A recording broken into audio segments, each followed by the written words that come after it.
Bien, mesdames et messieurs, bonjour. Merci d'être venus à cette conférence de Pierre Eckert. Donc, avant de donner la parole à Pierre Eckert, je vais faire une brève présentation. Donc, il a obtenu un doctorat en physique des particules élémentaires à l'Université de Genève. Et ensuite, il a rejoint l'Office fédéral de météorologie et de climatologie, connu sous le nom de Météo Suisse, en 1983, donc il y a quelques années. Chez Météo Suisse, il a exercé de nombreuses positions, telles que prévisionniste, spécialiste recherche et développement, chef du centre régional pour la Suisse romande. Il a porté une attention particulière, et ça va faire un peu l'objet de sa conférence, donc sur le développement des modèles de prévision et leur interprétation sur des zones aussi complexes que les Alpes. On voit bien dans les prévisions météo que c'est relativement complexe chez nous dans les Alpes de faire des prévisions à moyen terme et à long terme. Depuis 2018, il a un peu changé il a pris une autre bifurcation puisqu'il est maintenant député au Grand Conseil sous la bannière des Verts, et donc il s'intéresse particulièrement bien sûr au climat. Et nous allons écouter Pierre Eckert sur la conférence qui est intitulée justement Modèle de prévision du temps météo et climat. Et nous allons apprendre comment les prévisions sont réalisées et quelle est leur fiabilité dans notre région. Pierre, je vous laisse la parole.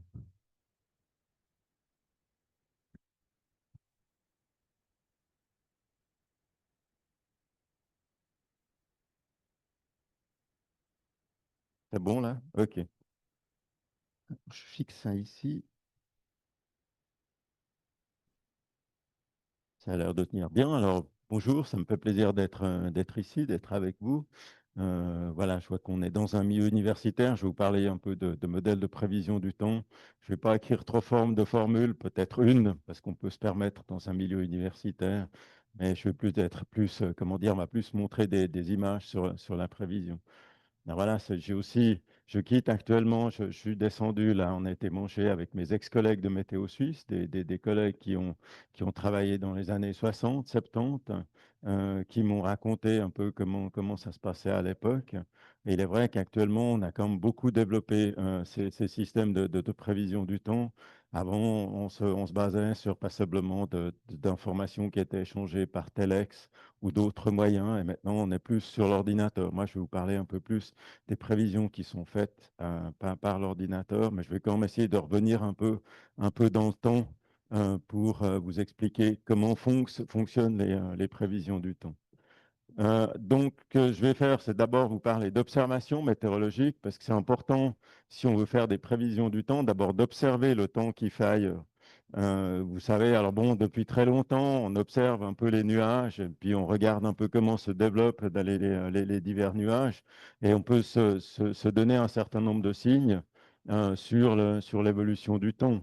C'est clair que si vous voyez le vent qui vient d'ouest et puis que vous voyez qu'il y a des nuages qui viennent depuis l'ouest, vous allez dire, OK, ben, les nuages vont venir chez nous. Ben, ils sont simplement poussés, donc c'est intéressant à faire. Mais la prévision du temps n'a pu prendre qu'un développement à partir du moment où on a pu aller regarder un peu plus loin. Et regarder plus loin, ça veut dire savoir, par exemple, le temps qu'il fait actuellement sur la France, sur Paris, voire plus loin. Et il est clair que la prévision du temps n'a pu prendre son essor qu'à partir du moment où on a développé les télécommunications. La physique, elle était plus ou moins connue déjà avant, mais à partir du moment, au milieu du 19e siècle, quand on a pu s'échanger un certain nombre d'informations météorologiques, on a pu commencer à faire des prévisions du temps qui allaient un peu plus loin, de savoir maintenant il pleut à Paris, donc d'ici 12 ou 24 heures, ça va venir ici aussi, donc suivant d'où vient le vent. Donc, c'est ça qui est important. Donc, je vais vous parler un peu d'observation météorologique. Je viendrai ensuite plus sur les modèles de prévision, comment c'est construit. Et après, bon, je pense que c'est intéressant aussi de regarder quelles sont les prévisions qui sont faites. Alors, j'ai préparé cette conférence hier, donc ce n'est pas les prévisions les plus récentes. Donc, je vous montrerai les prévisions qui datent de hier. Et puis, comme ça, vous pourrez vérifier de façon un peu plus précise si les prévisions se réalisent. Et puis, ce qui est intéressant aussi, c'est qu'on peut utiliser ces modèles de prévision du temps, non seulement pour faire juste des prévisions pour la semaine qui vient, mais on peut aussi faire des prévisions du climat. Je vous parlerai un peu du climat, qui est un sujet assez actuel quand même. Alors venons-en aux observations météorologiques. Les observations météorologiques, comme je l'ai dit, un ingrédient pour les prévisions, c'est les observations météorologiques. C'est totalement primordial de connaître les observations météorologiques sur un domaine. Et puis plus on veut faire des prévisions qui vont loin dans le temps, et plus on va être obligé d'aller regarder loin. C'est-à-dire si on veut faire des prévisions à 4, 5, 6 jours, probablement les divers systèmes qui se développent actuellement sur les États-Unis, sur l'Amérique, voire même sur le Pacifique, vont avoir une influence sur le temps qu'il y a chez nous. Donc, il faut avoir des observations qui vont relativement loin. On a un certain nombre d'observations, de types d'observations. Ce qu'on a fait depuis longtemps, c'est des observations depuis le sol. On regarde là, on regarde la température, la pression, on regarde un certain nombre de paramètres. On peut aussi regarder, comme je l'ai dit tout à l'heure, des paramètres en altitude, des nuages qui se développent à divers types, divers niveaux d'altitude. Ce qu'on a développé aussi depuis les années 40, c'est d'observer, parce qu'on sait que l'atmosphère n'est pas composée que de ce qui se passe au niveau du sol, mais également il y a un certain nombre de paramètres en altitude. Et donc, on a développé ce qu'on appelle des radiosondes, c'est des ballons, j'en parlerai tout à l'heure, qui sont lâchés dans l'atmosphère et qui mesurent un certain nombre de paramètres, température, vent, humidité, pression. Ces ballons-sondes vont jusqu'à une altitude d'une trentaine de kilomètres. Et puis bon, ce qui est arrivé plus dans les années 50, 60, qui ont pris un développement plus important ces dernières années, c'est toutes les observations qui sont faites par des satellites qui permettent d'avoir une couverture nettement plus globale. Alors voilà, je vous montre juste un exemple de ce que pourrait être une mesure, un système de mesure en Suisse. Donc, des stations automatiques. C'est des stations automatiques qui mesurent, vous voyez ici un certain nombre de capteurs qui mesurent la pression, la température, l'humidité, qui mesurent également le rayonnement solaire, qui permet de savoir s'il y a du soleil ou pas du soleil. Le, quand je faisais ce type de conférence il y a quelques années, je dis oui, mais ça doit être complété par des observations visuelles. Jusqu'à il y a pas très longtemps, on faisait aussi des observations visuelles. On observait les nuages, le type de nuages qu'il fallait classer en cirrus, cumulus, etc. Ben, ça se fait beaucoup moins maintenant, ça se fait quasiment plus. Même à l'aéroport de Genève, on a arrêté de faire des observations visuelles. Tout ça est automatisé. Donc, voilà. Donc, je ne vous parlerai pas d'observations visuelles où on observait aussi le type de temps de façon visuelle, savoir s'il y a de l'orage, pas de l'orage. Maintenant, il y a des capteurs qui permettent de faire ça. Donc, ça se perd. Voilà. Donc, non, il y a beaucoup de gens parlent d'intelligence artificielle, mais il n'y a pas que dans ce domaine-là que l'homme ou la femme, si vous voulez, est remplacé par un certain nombre de systèmes automatiques. La transmission est automatique. Et puis, bon, au niveau du réseau de mesure de Météo Suisse, c'est des mesures qui sont faites toutes les 10 minutes. Mais dans le domaine de l'échange international de données, c'est toutes les 6 heures qu'on s'échange ces observations. Et comme je l'ai déjà dit, on peut mesurer la température, l'humidité, la pression, le vent, les précipitations, le rayonnement, l'ensoleillement. Puis bon, j'ai oublié dans cette liste, on peut aussi détecter les éclairs, hein, donc les signaux électriques qui viennent d'éclairs. Voilà, on peut mesurer un tas de choses avec ces systèmes automatiques. On mesure également en altitude. Je vous ai parlé de radiosondage. Donc, il y a une station de radiosondage qui se trouve en Suisse, qui se trouve à Payerne, où on lâche 2 fois par jour un ballon qui monte jusqu'à cette altitude de 30 km. Voilà, donc il y a un ballon qui est gonflé. D'ailleurs, à ma connaissance, c'est même plus comme c'est sur cette image-là, c'est pas une personne qui lâche le ballon, il y a un système automatique qui, toutes les 12 heures, envoie un ballon. Voilà, enfin, c'est comme ça que ça se développe. Donc, et on mesure en altitude la température, l'humidité, la pression. Et le vent, donc le vent, on ne mesure pas depuis le ballon, comme vous le savez tous. Enfin, un ballon, il se déplace avec le vent. Mais en suivant le ballon avec un radar ou un GPS, on voit comment se déplace le ballon. On peut également mesurer le vent à diverses altitudes à l'aide de radiosondages. Voilà, bon, le résultat, ça donne ça, donc ça donne, je ne vais pas rentrer dans les détails, mais on voit ici un profil de température. Alors bon, les lignes de température sont obliques, ça veut dire que ici on a une température de 0 degré, puis après on a une température de -50 qui se trouve ici. Donc on voit que la température diminue avec l'altitude, ce qu'on sait. Après, évidemment, c'est intéressant pour le prévisionniste, pour le météorologue de savoir à quelle vitesse la température décroît avec l'altitude. On va pas vous faire la théorie, mais si la température décroît rapidement avec avec l'altitude, on a ce qu'on appelle des situations instables avec des averses ou des orages qui peuvent se développer.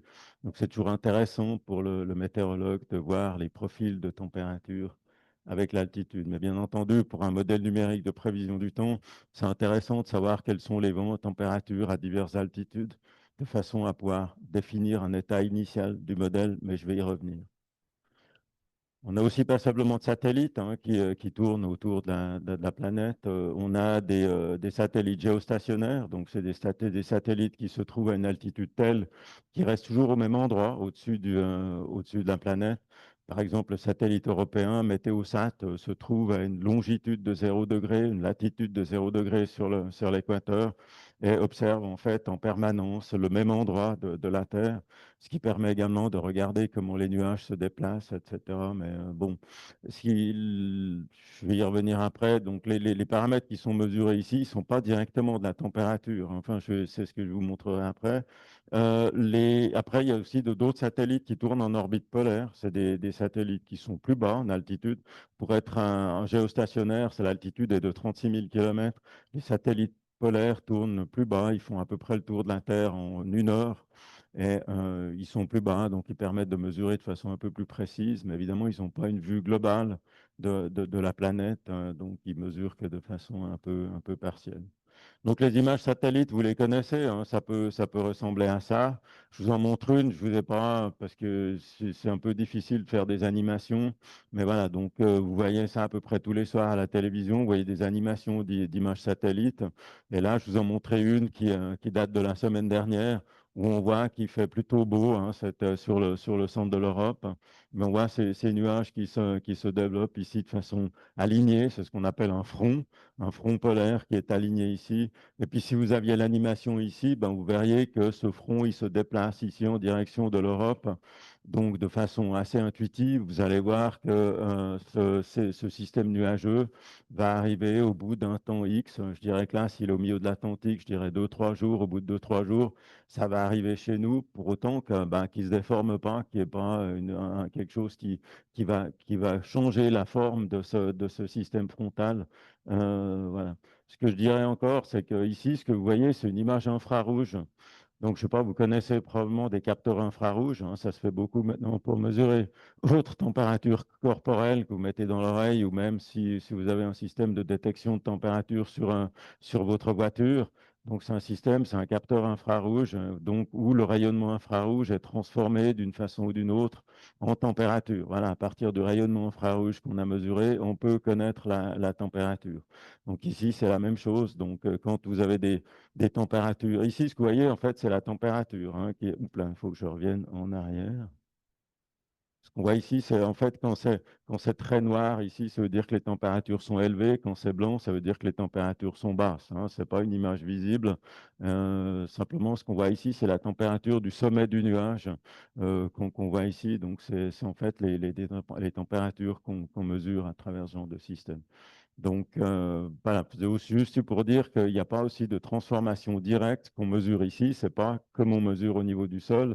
On mesure pas la température, la pression, etc. On mesure en fait du rayonnement infrarouge.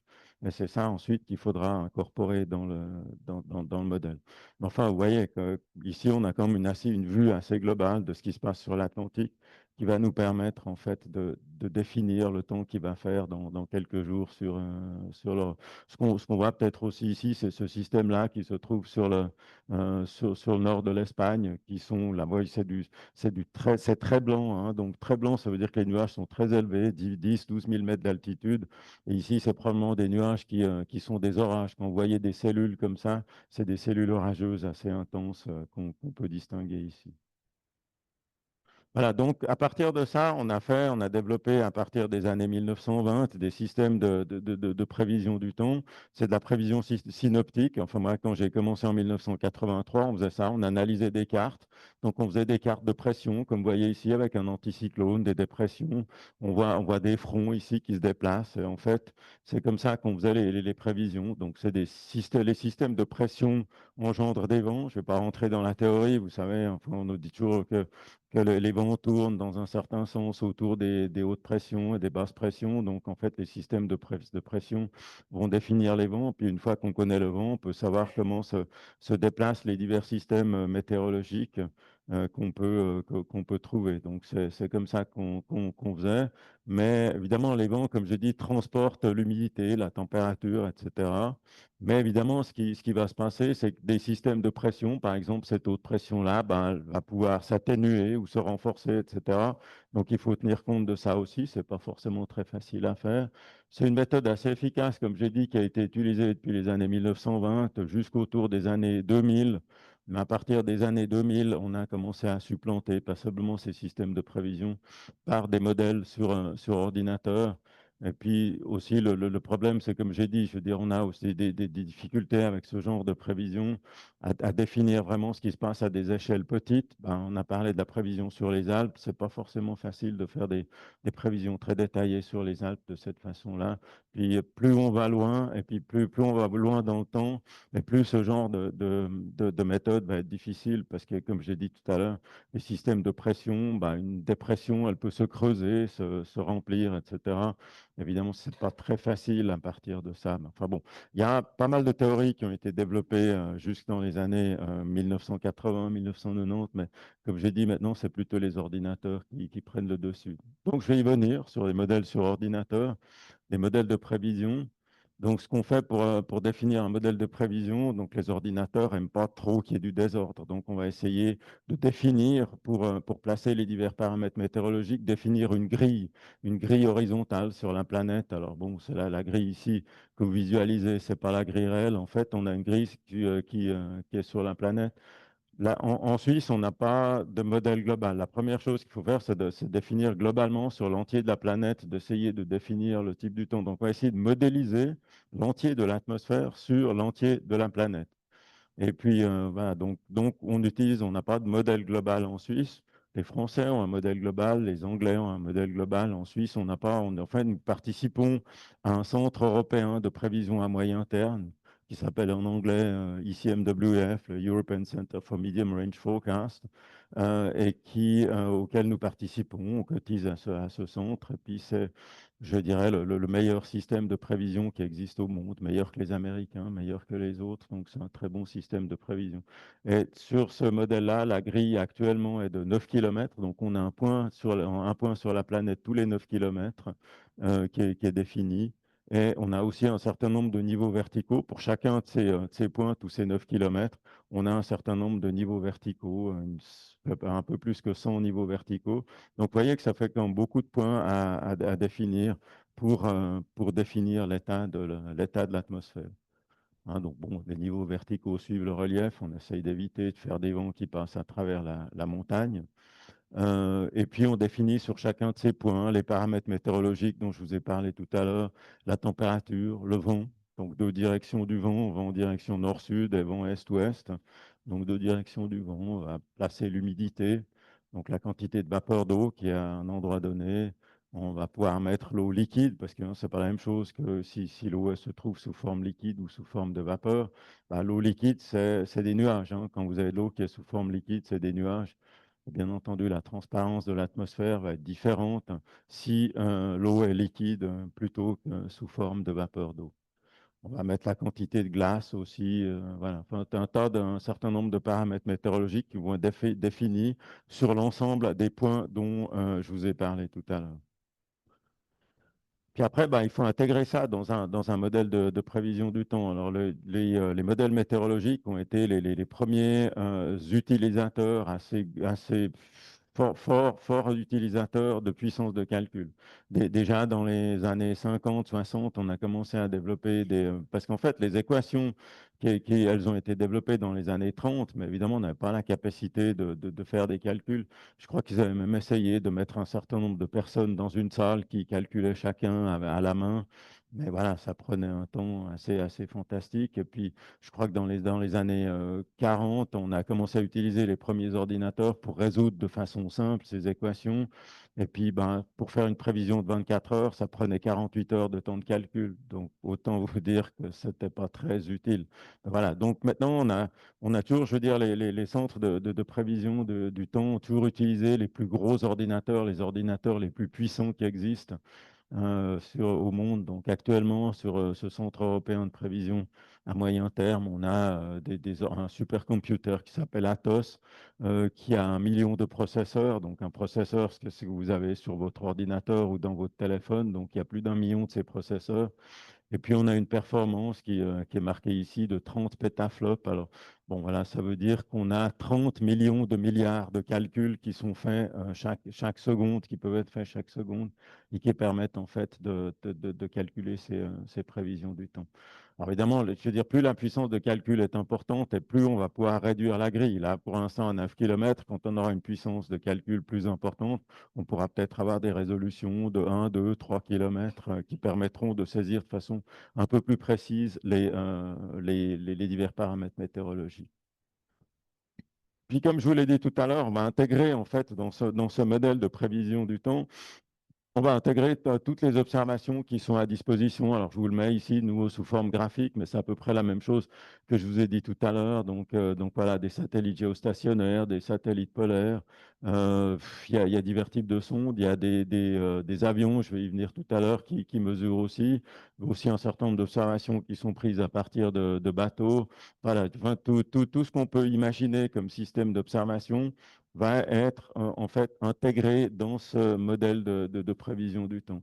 Je vous montre ici juste de façon illustrative, ça c'était pour un jour donné la semaine dernière, les couleurs que vous voyez ici, ce n'est pas des couleurs de température ni de rien du tout. C'est simplement des systèmes d'observation. Ça, c'est des systèmes d'observation au sol, des mesures au sol qui sont faites. Donc, vous voyez qu'il y en a quand même beaucoup. Et puis, il y a divers types d'observations et des observations qui sont faites, comme je vous ai montré tout à l'heure, avec des capteurs automatiques. Il y a aussi un certain nombre d'observations qui sont faites sur les aéroports. Vous savez que c'est important d'avoir des observations sur les aéroports, donc qui sont aussi intégrées là-dedans. Le METAR, en fait, c'est une observation d'aéroports et des observations qui sont faites par bateau. Donc, vous voyez qu'il y a des très grosses densités d'observations ici sur l'Europe, sur les États-Unis, sur les continents, etc. Vous voyez, ce que vous voyez aussi sur les océans, vous voyez quelques observations qui sont faites. Donc, ça, c'est essentiellement des bateaux. Il y a quelques îles aussi, mais c'est essentiellement des observations qui sont faites par bateau. Donc, ça, c'est des observations au niveau du sol, mais ça ne vous donne pas beaucoup d'indications à ce qui se passe plus haut dans l'atmosphère. Je vous ai montré tout à l'heure les radiosondes. Donc, des radiosondes, bah, ça vous montre un peu le nombre de radiosondes qui existent dans le monde. Une fois de plus, une densité importante, mais évidemment beaucoup moins importante que le nombre d'observations au sol, parce que ça coûte quand même plus cher de lâcher une sonde que de simplement de mesurer au niveau du sol. Donc, vous voyez une densité assez importante sur l'Europe, sur la Chine, sur les États-Unis. Voilà, sur l'Afrique un peu moins, sur l'Australie, etc. Bon, vous voyez que essentiellement sur les océans, surtout les océans de l'hémisphère sud, la couverture est nettement moins importante. Il y a des observations qui sont faites par avion aussi, mais ça, c'est fait de façon automatique. Il ne faut pas surcharger les pilotes dans leur travail. Donc, c'est simplement mesuré de façon automatique à partir d'avions. Donc, on peut mesurer un certain nombre de paramètres à partir d'avions. On mesure essentiellement la température et l'humidité. Alors, bien entendu, l'avion volant à 908, 900 km/h, c'est un peu plus difficile de mesurer le vent. Donc, on ne mesure pas le vent à partir des avions, mais essentiellement ces paramètres-là. Mais vous voyez qu'avec les avions, ça permet de couvrir un peu plus les divers océans, surtout l'Atlantique Nord et puis le Pacifique Nord. Une fois de plus, on ne couvre pas beaucoup l'hémisphère sud avec ça, hein. Et donc, la seule façon de couvrir un peu mieux l'hémisphère sud, c'est de compléter tout ça avec des observations qui sont faites par satellite. Ici, je vous montre les satellites géostationnaires. Il y en a 5 qui recouvrent, en fait, qui entourent la planète. Et en fait, ces satellites géostationnaires permettent de compléter la couverture et d'avoir quand même un certain nombre d'observations de qualité sur l'hémisphère sud. Donc voilà, il faut utiliser l'ensemble de ces observations. C'est ce que je dis ici. Toutes ces observations sont de nature extrêmement diverse.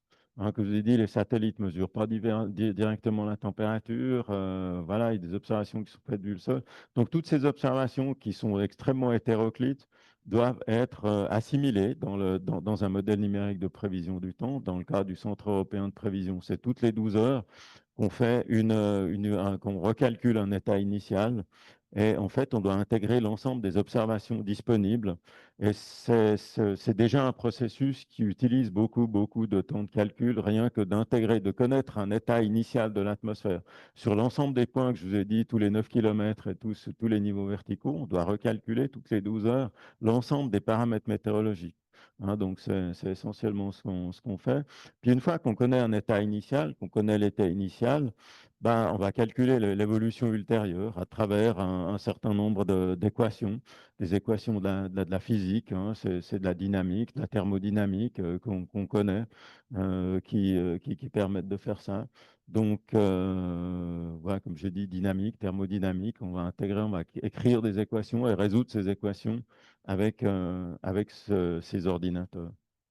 Donc, ces équations permettent de recalculer un nouvel état de l'atmosphère. Donc, 10 minutes après, on calcule un état de l'atmosphère et on reprend ça comme état initial et on recalcule par pas de 10 minutes, on calcule une prévision jusqu'à un temps X, 10 jours, 15 jours. Je vous montrerai des prévisions à 10, 15 jours tout à l'heure. Donc, c'est recalculé chaque fois. Peut-être un élément que j'ai mis en italique, parce qu'il n'y a pas forcément, c'est un peu plus technique. En fait, ces équations sont techniquement non linéaires. Et ce que ça veut dire, en fait, c'est que les solutions sont chaotiques. Les solutions chaotiques, ça veut dire que c'est des solutions qui sont extrêmement fortement dépendantes de l'état initial. Si vous ne connaissez pas de façon parfaite l'état initial, assez rapidement, vous allez avoir une perte de connaissance sur la prévision. Mais évidemment, comme vous n'allez jamais connaître de façon parfaite l'état initial, malgré les efforts qu'on fait à partir de l'assimilation de l'ensemble des données, c'est clair qu'au bout d'un certain temps, ça ne marchera plus, quoi, hein. Donc, c'est pour ça qu'on a une limitation, en fait, dans la prévision. Vous pouvez dire, ouais, c'est de la physique, ça se calcule bien, mais voilà, maintenant, si, le problème qu'il y a, c'est que actuellement, on a des prévisions qui sont relativement bonnes jusqu'à 5 jours en moyenne, 5-6 jours en moyenne, avec des perspectives que je vous montrerai tout à l'heure sur des échéances plus lointaines. Mais voilà, je veux dire, si vous vouliez maintenant gagner un jour, il faudrait probablement gagner un facteur 10 sur la précision d'observation. Hein, c'est un peu comme ça que ça se passe. Si vous gagnez un facteur 10 sur la précision d'observation, vous allez peut-être gagner un jour de prévision. Donc, vous voyez, comme vous n'aurez jamais une précision infinie sur la définition de l'état initial, ben, la prévision dans le temps, donc on dit que la limite de ce qu'on appelle la prédictabilité de ce genre de modèle est autour d'une dizaine de jours, donc on n'arrivera jamais à faire une prévision précise au-delà de 10 jours. Pour l'instant, on n'est pas très loin, mais quand même, on commence à atteindre les limites. Alors, justement, ça, je vous ai menacé ou promis sur une équation qui vous montre un peu comment on peut définir une équation, par exemple pour les changements de température. Donc, vous imaginez ici que vous avez alors, ici, c'est une représentation spatiale, hein. Disons que là, vous êtes au nord-ouest, et puis ici, vous êtes au sud-est. Et puis, vous avez ici des températures qui sont froides, et ici, des températures qui sont chaudes, hein. Et puis, vous voulez calculer sur la fameuse grille dont je vous parlais tout à l'heure, vous voulez calculer l'évolution de la température qui se trouve ici. Bah, pour calculer l'évolution de la température, vous allez devoir regarder aussi d'où souffle le vent, quoi, hein. Alors ici, ce que je vous représente ici, c'est ce qu'on appelle le gradient de température. Donc le gradient, il va du froid vers le chaud, hein. Donc ça, c'est quelque chose qui est simplement défini de cette façon-là. Puis si vous avez un vent qui souffle dans cette direction, vous voyez assez clairement que la température à cet endroit-là, au bout d'un certain temps, va devenir plus froide. On va avoir une baisse de température. Ah, donc, si le vent il venait dans l'autre sens, ben, on aurait une hausse de température. Mais là, on est en train de souffler du froid vers le chaud. Ce que vous voyez également, c'est que si le vent il soufflait comme ça, parallèlement au gradient de température, il n'y aurait pas de changement de température. Donc voilà, donc l'équation, on va simplement l'écrire en fait que la variation de température avec le temps va être moins en fait ce qu'on appelle le produit scalaire de la température, du gradient de température avec le vent. C'est la dernière chose, la dernière fois que j'utiliserai un terme technique ici, juste pour vous montrer un peu comment sont faites les choses. Mais bien entendu, il n'y a pas que ça, c'est ce qu'on appelle le terme d'advection en fait dans l'équation. Mais en fait, pour changer la température, il y a pas mal d'autres choses qu'on peut faire, hein. Alors notamment, on peut incorporer ici le rayonnement solaire. Le rayonnement solaire, comme on le voit aujourd'hui, à partir du moment où les nuages se dissipent, vont commencer à réchauffer la planète, vont commencer à réchauffer le sol. Puis après, vous avez d'autres phénomènes physiques qui existent, hein, notamment quand vous évaporez ou condensez de la vapeur d'eau, il va y avoir aussi des changements de température qui vont être faits. Et puis, quand vous avez de la compression, je veux dire, quand vous avez de l'air qui descend, par exemple, l'air est compressé, il va y avoir également une variation de température. Donc voilà, on peut écrire ces équations. Ce n'est pas forcément très compliqué à faire, mais voilà, c'est des systèmes d'équations qui permettent de calculer cette évolution. Voilà, donc ça, je vous ai expliqué, disons, en gros, comment fonctionne un modèle numérique de prévision du temps. Puis maintenant, on va venir à quelque chose de plus pratique. On va voir quels sont les résultats, qu'est-ce que ça donne, hein. Donc, on peut faire des prévisions à courte et moyenne échéance. Ici, je vous montre des résultats de ce modèle qui est le modèle de prévision du Centre européen. Ben, bon, comme j'ai commencé à préparer cette présentation il y a une semaine, donc j'ai fait une prévision pour aujourd'hui. Une prévision pour aujourd'hui, mais qui date d'il y a 7 jours en arrière. Donc ici, il s'agit d'une prévision à 168 heures. Donc 168 heures, c'est 7 jours. Donc vous avez cette prévision-là pour aujourd'hui. Alors, on voit que c'est à peu près juste parce qu'il y a eu de la pluie. Enfin, on regarde aussi. Bon, pour comparaison, j'ai fait le même graphique en utilisant la prévision de hier, hein, de hier pour aujourd'hui. Donc finalement, on voit que c'est assez semblable, quoi. Donc finalement, là, on a un peu, la prévision à une semaine, elle était assez proche de la prévision qu'on fait à un jour, quoi. Ce n'est pas toujours le cas, hein. Ça peut changer. Évidemment, plus on se rapproche de l'échéance de prévision, et puis plus le modèle va être précis. Alors, sur cette situation-là, c'était pas trop mal. On a eu cette prévision-là. Voilà, on est quand dans cette situation où on a une alternance d'éclaircies et d'averses qui se trouve ici. Alors, bien entendu, ici, c'est une somme de précipitations sur 6 heures. Ça ne vous donne pas l'évolution toutes les 10 minutes du type de temps qu'il fait. Voilà un peu le genre de prévision qu'on peut faire avec des systèmes où il y a nettement plus de précipitations ici sur la Scandinavie, etc. Voilà, bon, si ça vous intéresse, ici, c'est une prévision pour dimanche après-midi. Je ne sais pas si vous avez des projets pour dimanche après-midi, mais on voit que la haute pression ici est en train de s'étendre. Ici, c'est la haute pression et va repousser en fait l'ensemble de ces systèmes en direction de l'Est. Et puis, bon, bah, c'est une prémisse de ce qu'on va voir tout à l'heure, du temps plutôt stable et plutôt chaud qui va faire la semaine prochaine.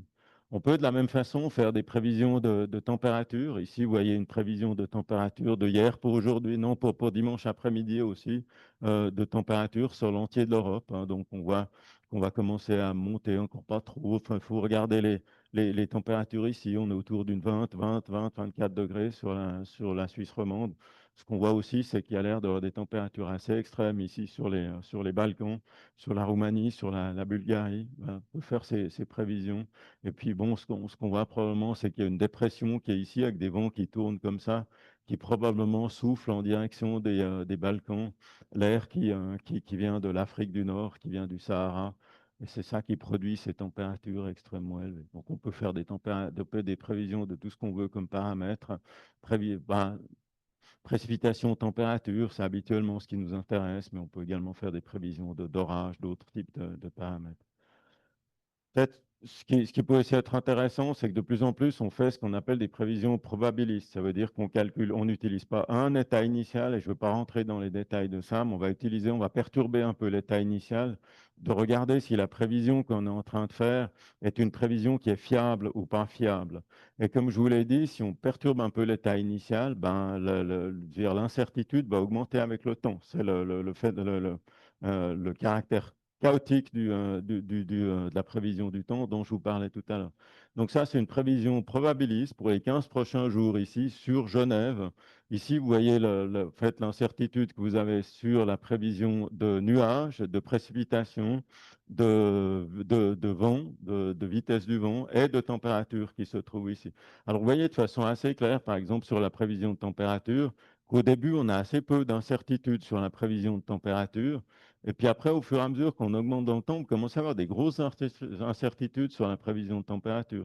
Donc, vous voyez notamment ici pour le dimanche 15, hein, qui est le dimanche de la semaine d'après, vous voyez que les possibilités de température s'échelonnent entre, ouais, je sais pas, 30 degrés puis 21 degrés quand même, ce qui n'est pas totalement la même chose. Avec une moyenne qui se trouve autour de, que c'est dimanche, qui se trouve autour de 25 degrés. Donc, on dit, voilà, la prévision la plus sûre, c'est 25, mais quand même avec une fourchette possible de température. Donc, ça, on utilise beaucoup ce type de prévision aussi pour essayer de définir quelle est l'incertitude dans la prévision.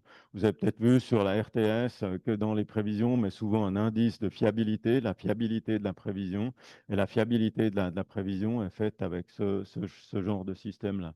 Hein, donc bon, voilà, maintenant, si vous voulez regarder de façon plus précise, vous voyez quand même que jusqu'à dimanche prochain, il y a demain et après-demain, il y a quand même encore des probabilités de précipitation qui sont assez importantes. Alors, à quel moment de la journée, on verra après, mais voilà, donc ces probabilités sont importantes. Mais vous voyez qu'à partir de lundi prochain, les probabilités sont quasiment nulles. Donc, on part apparemment sur une semaine de beau temps sur la semaine prochaine avec un indice de fiabilité quand même assez important. Mais voilà, donc après, vous pouvez aller sur le site de Météo Suisse ou sur l'application de Météo Suisse, et puis cette prévision, en fait, est interprétée, hein. Donc, je vous ai dit que c'est un modèle à 9 km. À 9 km, vous voyez encore pas le signal de Bernay, vous voyez pas qu'il y a des forêts sur Versoix, puis vous voyez pas les diverses vallées des Alpes, donc il faut un peu l'adapter aussi localement, cette prévision. Et en fait, c'est ce que vous voyez ici, par exemple, ça, c'est la prévision adaptée pour demain, samedi. Donc, on voit que sur cette probabilité de précipitation qui existe pour demain samedi, ça a l'air d'être plutôt dans la nuit de ce soir à demain, et puis un peu demain à partir de 18 heures, puis entre deux. Donc, ça a l'air d'être un peu plus clair. Voilà. Enfin, ça, c'est une fois de plus une prévision que j'ai éditée hier. Donc, regardez sur l'application aujourd'hui si ça reste comme ça. Donc ça, c'est la prévision adaptée. De la même façon, vous avez une prévision adaptée sur la semaine, donc jusqu'à jeudi prochain, qui est donnée ici.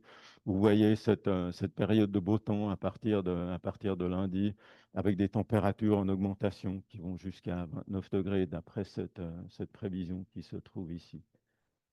On peut de la même façon aller un peu plus loin. On peut faire des prévisions, on peut faire tourner le modèle dont je parlais tout à l'heure. Je vous ai montré jusqu'à 15 jours. On peut le faire tourner plus loin, jusqu'à 6 mois. Si on veut aller un peu plus loin jusqu'à 6 mois, il faut incorporer un autre ingrédient dans la prévision. L'ingrédient, c'est l'océan. Il faut mettre aussi, essayer de trouver un peu quelle est l'évolution des circulations océaniques. Et c'est ce qui est fait ici. Alors, bien entendu, vous ne pouvez pas, sur une prévision à 6 mois, aller commencer à dire il va faire tel type de temps, allez, le 14 juillet ou le 1er août, hein. C'est clair que la seule chose que vous pouvez faire, c'est de faire une espèce de moyenne sur un mois entier, sur une période entière. Ici, je vous donne simplement une probabilité sur l'ensemble des mois de juin, juillet, août, probabilité qu'il fasse plus chaud que la moyenne, hein, donc ce qu'il y a ici. Donc la probabilité qu'il fasse plus chaud que la moyenne, elle est de l'ordre de 70%. Hein, alors que si on avait une situation équilibrée, on aurait un tiers en fait dans chacun de ces blocs. Donc la probabilité d'avoir des températures supérieures à la normale pour l'été prochain, pour juin, juillet, août, pour l'été qui commence, elle est plus élevée que la moyenne. Mais vous voyez que la probabilité d'être au-dessous de la moyenne, elle n'est pas nulle non plus, quoi. Une fois de plus, c'est probabiliste. Donc voilà. Donc, mais ça ne veut pas dire qu'il va fatalement y avoir une canicule sur l'été prochain. Mais bon, il y a quand même un risque assez important en ayant des températures globalement plus élevées que la moyenne, qu'on ait une période de canicule dans les 3 mois qui viennent, hein. Donc ça, je ne l'exclus pas. La probabilité est un peu plus élevée que la moyenne. Et puis je vais terminer en disant qu'on peut aussi utiliser ces modèles de prévision On peut les faire tourner pas à partir d'un état initial, mais on peut commencer à perturber un peu la planète. Allez, on va commencer à augmenter la quantité de gaz carbonique et regarder en fait quel type de climat va se réaliser en ayant doublé la quantité de gaz carbonique, etc. Donc ça, à partir de ce type de modèle, on peut se faire des prévisions climatiques. Alors, donc une fois de plus, c'est pas des prévisions ni même pour un mois, ni même pour une année donnée. Ça va vous donner en fait des caractéristiques générales du climat qui pourrait y avoir en 2050, en 2060 et jusqu'à 2100, voire plus loin, en ayant perturbé en fait un certain nombre de paramètres de la planète. Alors juste, je vous rappelle un peu ce que c'est le climat. Donc le climat, c'est pas l'évolution du temps jour après jour. Le climat, c'est l'évolution sur une période donnée. Là, par exemple, ici, vous avez l'évolution des températures annuelles. Donc chaque année, vous avez une température qui est mesurée sur la Suisse qui est faite ici. Puis bon, comme on le sait, il y a un réchauffement qui est manifeste.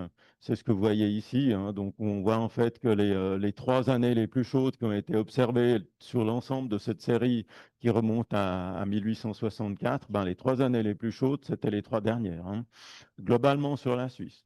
Hein. Donc après, vous pouvez faire des différences par saison, etc.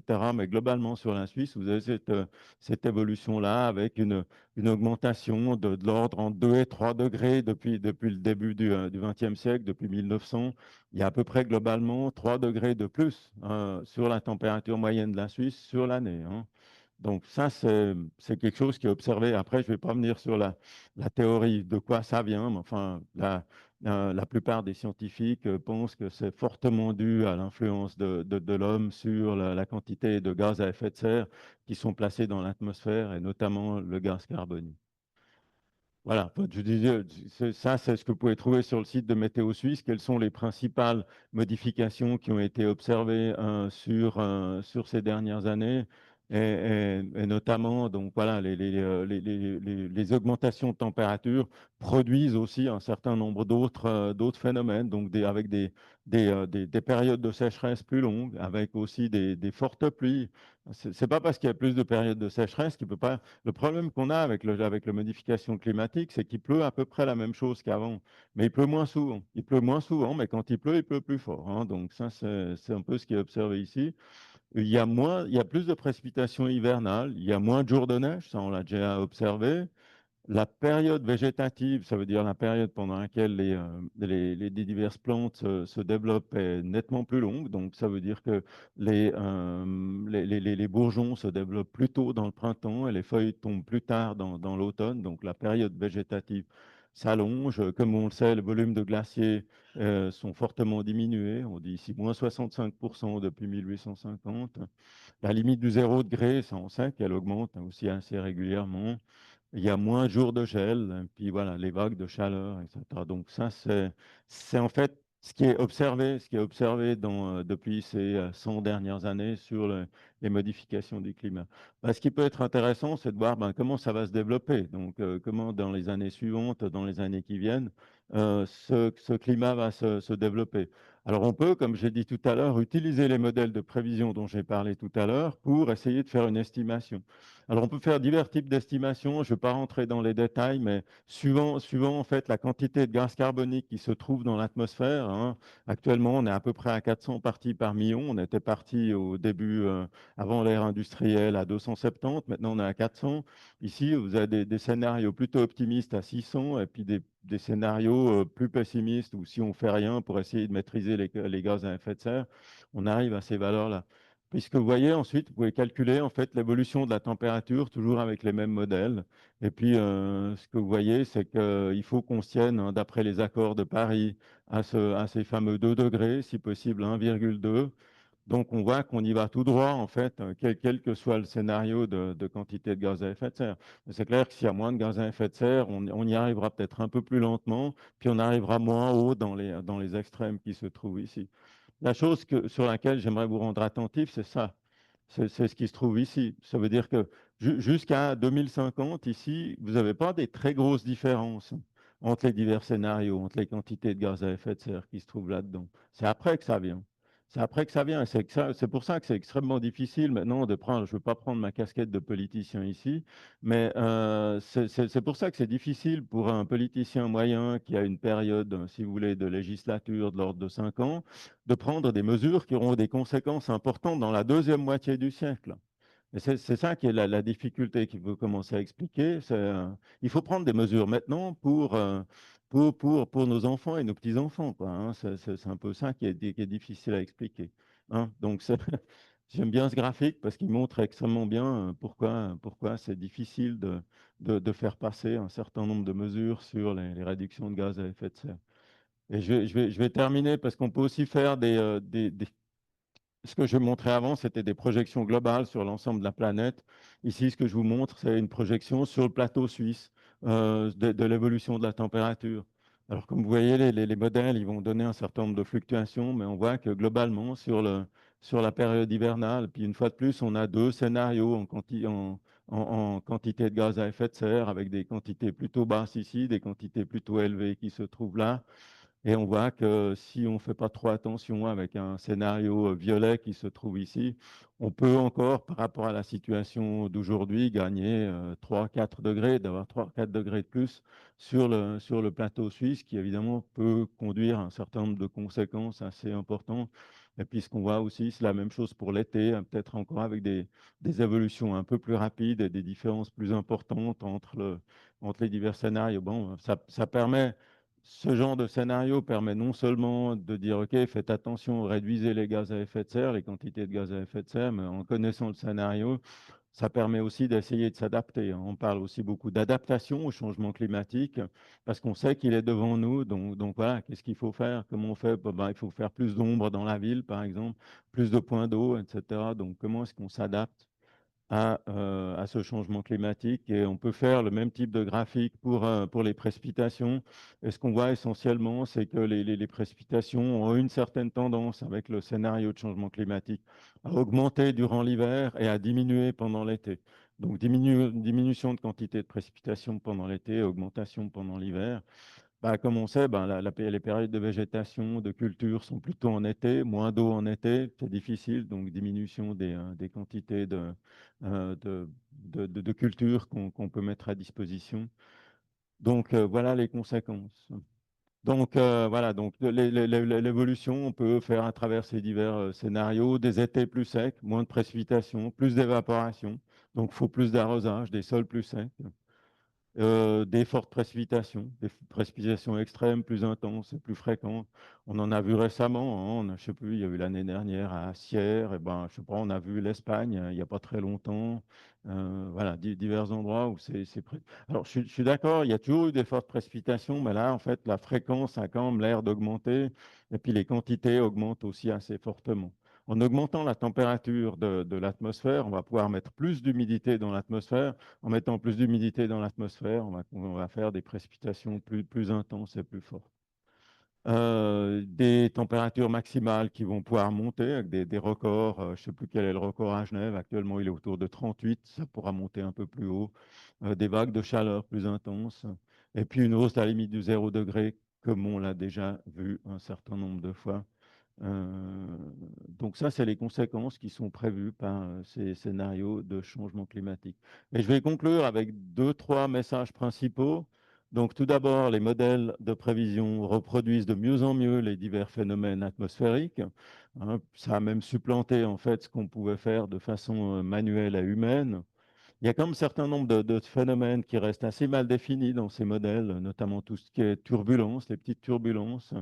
Les orages ne sont pas forcément très faciles à saisir dans ce genre de système. Et puis, comme j'ai dit tout à l'heure, la circulation océanique, c'est aussi quelque chose sur lequel on peut encore faire un certain nombre de progrès. Ce que j'ai déjà dit, c'est que l'évolution est chaotique.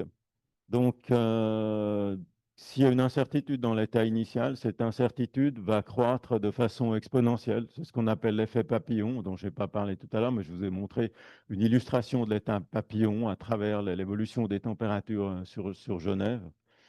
Et puis, ce que j'ai dit aussi, c'est qu'on peut utiliser ces modèles de prévision pour essayer de reproduire, de calculer quel va être l'état de la planète dans la deuxième moitié du siècle, en ayant changé les divers paramètres météorologiques et notamment les gaz à effet de serre qui se trouvent dans l'atmosphère. Donc ça, c'est les messages principaux que je voulais vous faire passer.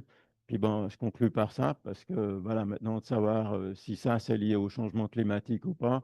Je laisse la question ouverte et je vous remercie de votre attention.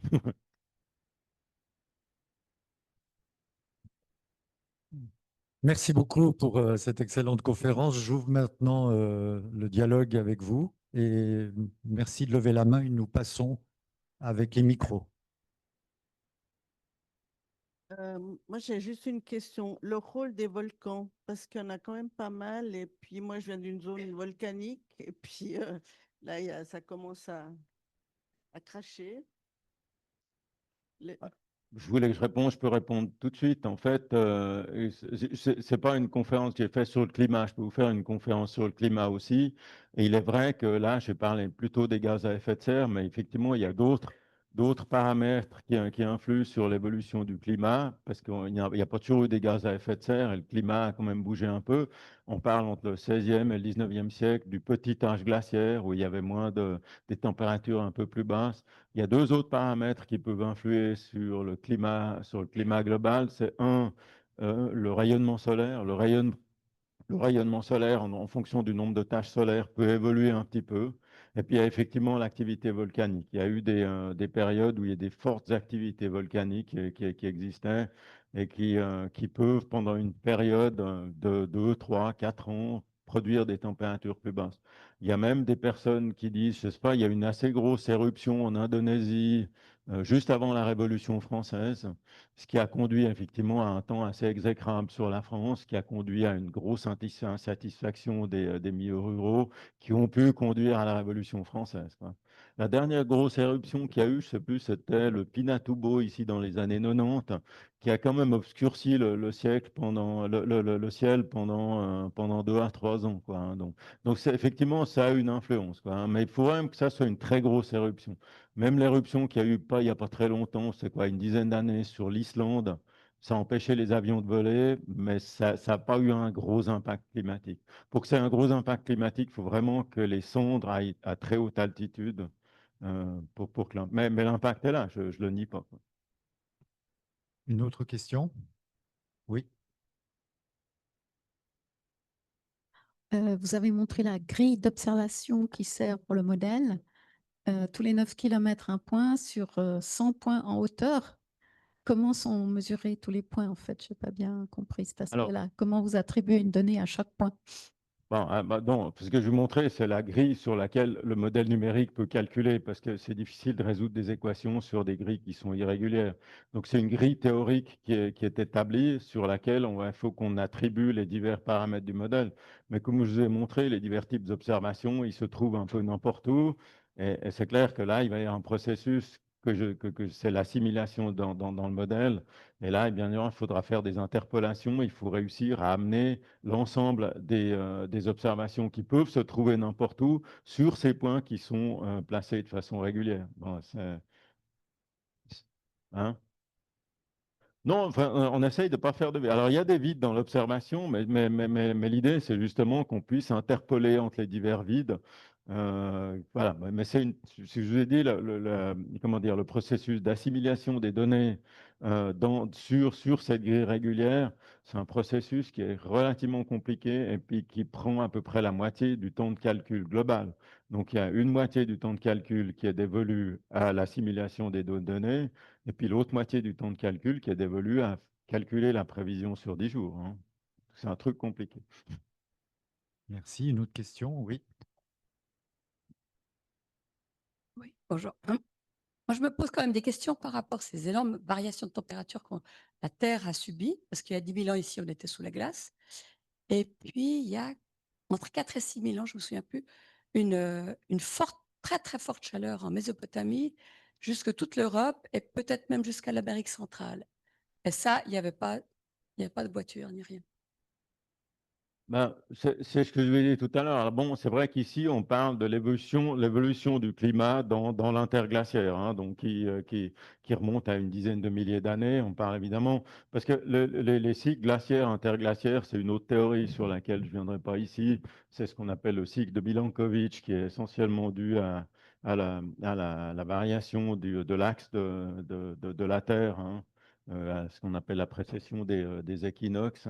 Donc ça, c'est ici, on parle essentiellement de l'évolution de la température sur une période historique. Alors, vous pouvez remonter à 6000 ans si vous voulez. Alors, bon, maintenant, je ne sais pas, on peut dire qu'il a fait extrêmement chaud en Mésopotamie. Je ne sais pas, enfin, il n'y avait pas non plus, c'est hors de la période historique, il n'y avait pas des gens qui mesuraient la température. On peut de façon indirecte retrouver des températures, mais ce n'est pas forcément évident. Mais on peut, à travers des carottages dans les glaces du Groenland, on peut essayer de retrouver à la fois la température et en fait la quantité de gaz carbonique. Alors, ce qu'on sait, c'est qu'il n'y a jamais eu autant de gaz carbonique dans l'atmosphère depuis tous les interglaciaires, depuis 100 millions d'années, il n'y a jamais eu autant de gaz carbonique. Il ne faut pas revenir plus loin, parce que si vous allez remonter à l'époque des dinosaures, il n'y avait que du gaz carbonique dans l'atmosphère, hein. Donc, après, il a commencé à y avoir de l'oxygène et tout. Donc, faut pas comparer ce qui n'est pas comparable. Donc, voilà, maintenant, dans cet interglaciaire dans lequel on se trouve actuellement, je ne sais pas. En tout cas, clairement, depuis 2000 ans, on n'a pas des températures globales sur la planète qui sont aussi élevées que ça. Alors, je sais qu'il y a aussi eu à l'époque des Romains, hein, je crois qu'il faisait assez chaud, et même qu'il y ait pas mal de précipitations sur l'Afrique du Nord. Oui, bon, ça fait partie des évolutions, mais tout ce que je dis actuellement, c'est qu'on est en train de reproduire, enfin, ou de produire sur la planète des conditions qui n'ont jamais eu lieu dans cet interglaciaire, voire même sur l'ensemble de l'époque quaternaire. Merci. Il y a une question. Merci. Écoutez, j'aimerais savoir s'il y a une corrélation entre la température des océans et le climat. Alors, corrélation, pas forcément, mais influence certainement. Influence certainement la répartition de la température sur l'océan a une influence. On parle assez souvent d'un phénomène qui s'appelle El Niño. El Niño, qui est une inversion des températures et des courants sur le Pacifique Sud, qui a effectivement une influence assez importante sur le type de climat, qui fait essentiellement sur la ceinture tropicale, essentiellement sur l'Amérique. La téléconnexion qui existe avec l'Europe est relativement faible. Il y a peu de téléconnexion entre El Niño et le climat qu'il y a en Europe, hein. Mais l'influence est là, l'influence est clairement là. Et puis, clairement, maintenant, si on parle de façon globale, si on augmente les températures de l'océan vont augmenter, ça va évaporer plus d'eau, puis produire ces plus de précipitations dont on parlait tout à l'heure. La corrélation n'est pas directe, hein. Elle existe, mais elle n'est pas directe. Merci. Y a-t-il des autres questions? Oui. Attendez, je me déplace. Bien.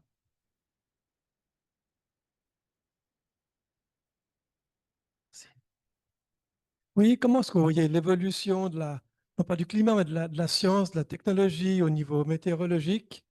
Et lié à ça, est-ce que le métier de météorologue n'est pas un métier en voie de disparition avec l'IA qui va faire tout automatiquement? Bon, Et peut-être mieux que le météorologue moyen?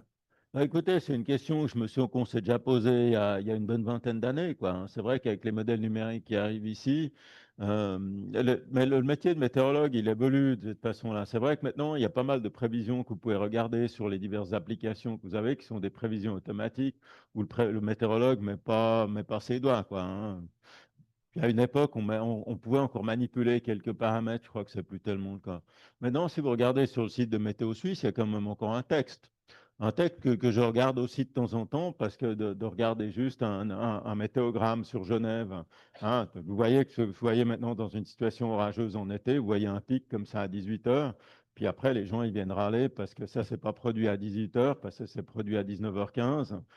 Mais oui, voilà, quoi. Maintenant, on est en train d'utiliser, je veux dire, les personnes qui se trouvent ici, peut-être pas comme moi, mais j'essaye d'être un peu critique sur la question. Ils ont à disposition l'entier de ces modèles numériques, puis ils vont les interpréter de façon un peu bizarre.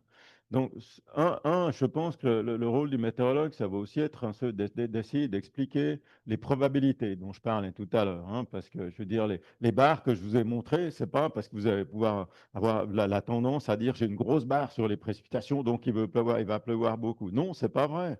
C'est pas vrai, ça vous donne juste la probabilité qu'il pleuve beaucoup, hein. Donc ça, c'est déjà une chose. Et ça, il faut l'expliquer aux personnes, quoi. Alors, après, il y a toute la gestion du risque. C'est vrai que le métier de météorologue, maintenant, c'est un peu plus commencer à expliquer aux autorités, à donner des avertissements. Les avertissements ne sont pas forcément produits de façon automatique, hein. Donc, il faut comme encore interpréter les divers modèles. Parce que, bon, ça, je vous en ai montré un, mais il y en a plusieurs qui existent. Comparer les divers modèles, essayer d'évaluer en question le coût-bénéfice, etc. Donc, ça s'oriente un peu là-dessus, plus sur la communication et gestion du risque. Mais voilà. Mais peut-être l'IA va vous faire ça de façon automatique d'ici pas très longtemps. Je ne sais pas, j'en sais rien, quoi. Peut-être juste ouvrir une parenthèse. Le modèle que je vous ai montré ici, c'est un modèle qui est un modèle physique. Et là, on commence à mettre en place un certain nombre de modèles qui sont basés sur l'intelligence artificielle.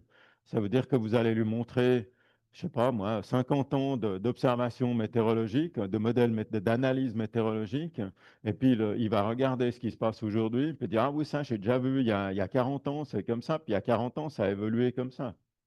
Hein, donc, on va travailler plutôt avec des cas analogues qu'avec un modèle physique. Alors maintenant, qui va prendre le dessus, je ne sais pas. Voilà. Mais effectivement, l'évolution.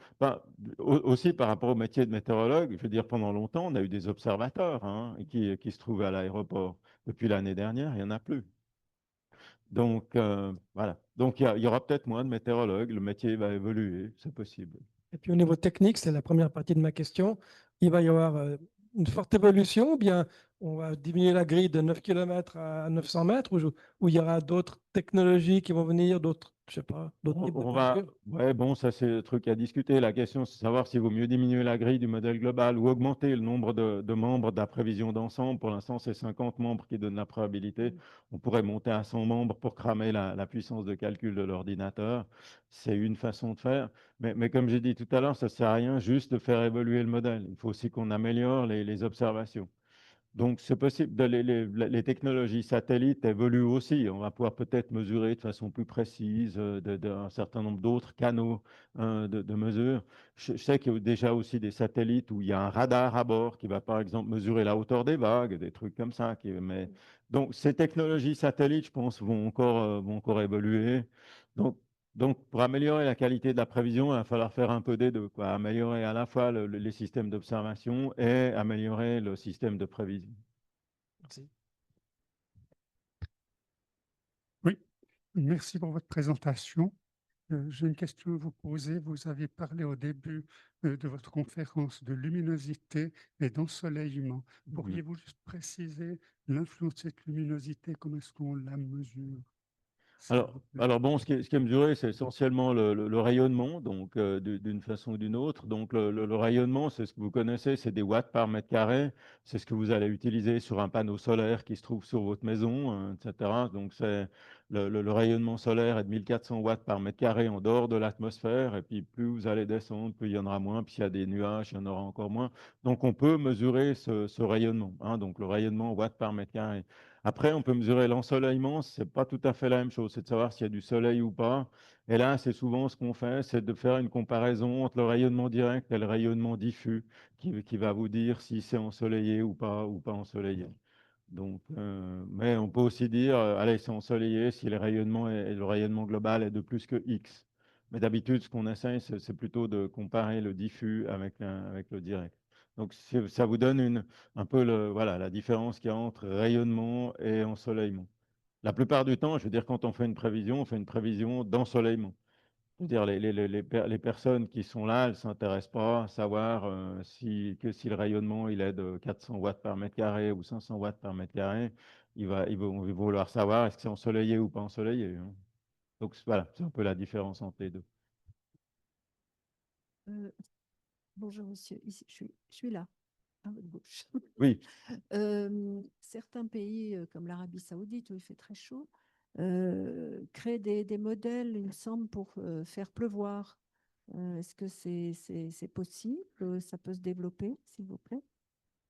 Alors, ouais, c'est ce qu'on appelle de la géo-ingénierie. Alors oui, ça existe, mais bon, ça marche pas vraiment bien. Il y en a qui prétendent là. Je crois qu'aux Jeux Olympiques de Pékin, ils ont dit, je sais plus, ils voulaient faire du beau temps, ils ont fait du beau temps, mais j'y crois pas trop. Je donne juste un exemple.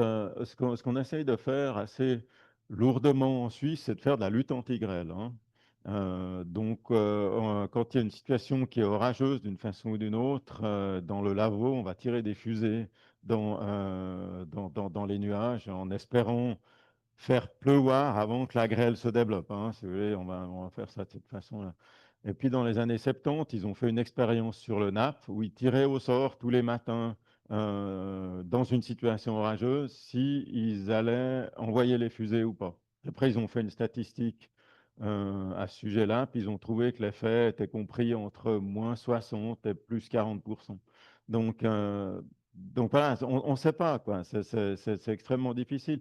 Tout ce que je dis, c'est que les énergies qui sont comprises dans le système atmosphérique, elles sont énormes, elles sont monstrueuses. Dire pour nous de commencer à changer, c'est pas évident. Ce qu'on peut faire dans certaines situations, quand vous avez des nuages qui sont relativement fins, on peut balancer c'est quoi, du iodure d'argent. Le iodure d'argent, c'est une substance qui est hygroscopique, qui attire beaucoup l'humidité. Donc on peut faire des petits trous dans les nuages sur un nuage qui est relativement fin. Mais aller beaucoup plus loin que ça, j'y crois pas plus que ça, quoi. Après, juste en parenthèse, il y a des gens qui veulent faire de la géo-ingénierie un peu plus virulente, quoi. Parce qu'ils disent, OK, ben, la température se réchauffe, c'est pas terrible, donc on va essayer de faire en sorte qu'il y ait moins de rayonnement qui arrive sur la Terre. Donc il y a des gens qui disent, tiens, on pourrait balancer de l'aluminium dans la stratosphère pour empêcher le rayonnement solaire de rentrer. Bon, moi je veux bien, quoi. Mais après, si on en met trop, après on va faire une nouvelle ère glaciaire, donc il faut quand même faire attention, hein. Bon, voilà. Enfin, mais il y a des gens qui parlent de géo-ingénierie, mais j'aime pas trop le concept. Merci. Encore une question? Oui.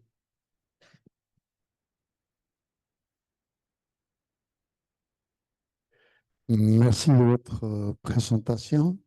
Et j'organise des manifestations à l'extérieur en été. Et puis, on est effectivement confronté à l'évolution météorologique, puisqu'en cas de pluie, on doit annuler la manifestation. Alors, on regarde les images radar, les prévisions de Météo Suisse, qui sont pas toujours assez précises pour prendre la décision. Qu'est-ce que vous recommandez pour être un peu plus précis dans l'estimation? Alors, bon, moi je recommande deux choses, parce que là, on parle de situation estivale. Hein, je vous ai montré tout à l'heure l'image satellite où vous avez une longue bande de nuages de pluie qui arrive. Donc là, on peut faire une prévision relativement précise. Dans une situation d'orage, une situation estivale orageuse, les orages, ils vont se développer un peu n'importe où, hein, je ne dirais pas. Et alors, c'est clair que vous avez une mesure sur l'application de Météo Suisse, vous avez jusqu'à la mesure, d'accord? Donc, puis après la mesure, il y a une prévision qui se passe plus loin. Alors, la mesure, vous pouvez y croire. Donc, j'espère qu'on croit encore à la mesure.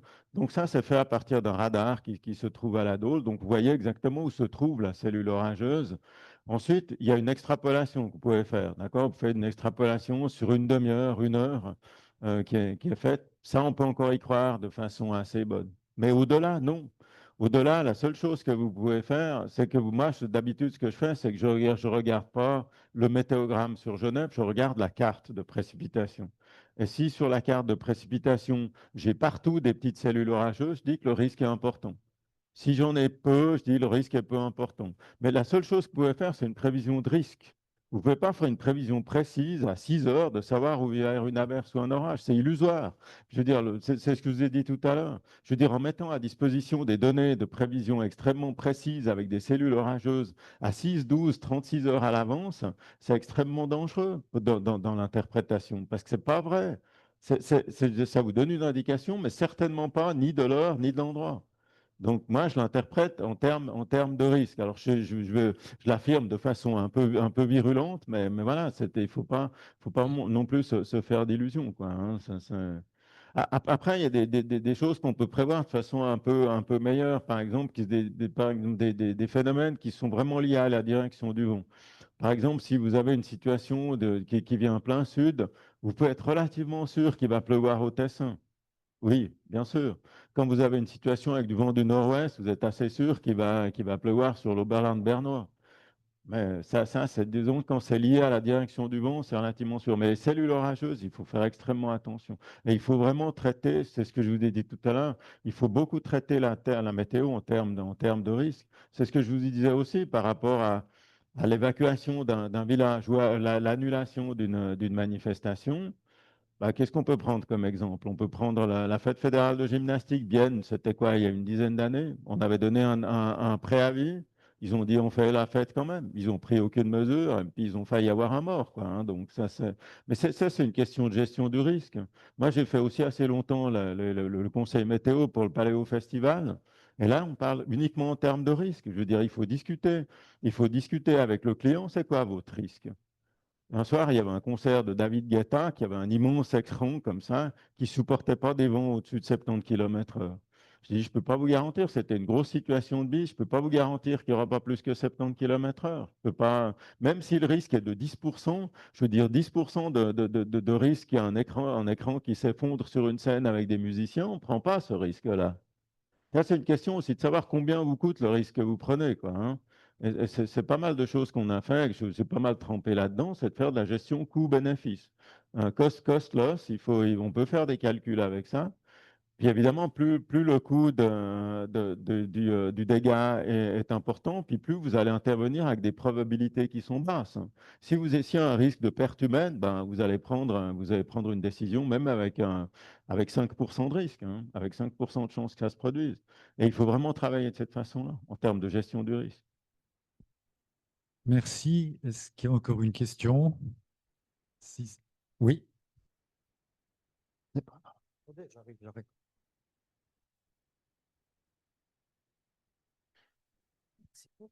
Merci pour votre conférence tellement intéressante et surtout, moi j'admire beaucoup Météo Suisse parce que l'autre jour, mercredi à 13, ils nous ont envoyé un investissement une demi-heure avant 14h30 pour nous dire qu'il y aurait un orage de 14h30 à 15h30 et ça s'est confirmé parfaitement. Et ensuite, un quart d'heure après, ils l'ont annoncé pour Neuchâtel. Donc, ils prennent quand même là des risques ou bien pas vraiment? Non, pas vraiment, parce qu'en fait, ça, c'est comme je l'ai dit tout à l'heure, c'est une prévision qui a été donnée à peu près 1 heure à l'avance.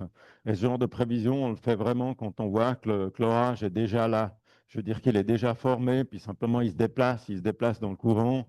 C'est pas forcément très dur à faire, c'est pas forcément très difficile à faire. Il y a des situations où des fois, tout d'un coup, une cellule orageuse, elle n'est pas visible dans l'observation, puis elle se développe de façon assez rapide. C'était le cas, il y a quoi, il y a 2 ans sur la Chaux-de-Fonds. La cellule orageuse, elle n'existait pas, elle s'est formée sur place. Et puis là, bon, on l'a loupé, l'avertissement. Quand je dis on, j'y étais pas, donc, mais enfin, ou plus. Merci. Ouais. Merci infiniment. Je propose d'arrêter cette conférence et je remercie encore Pierre Eckert de son excellent exposé et merci à vous tous de votre participation.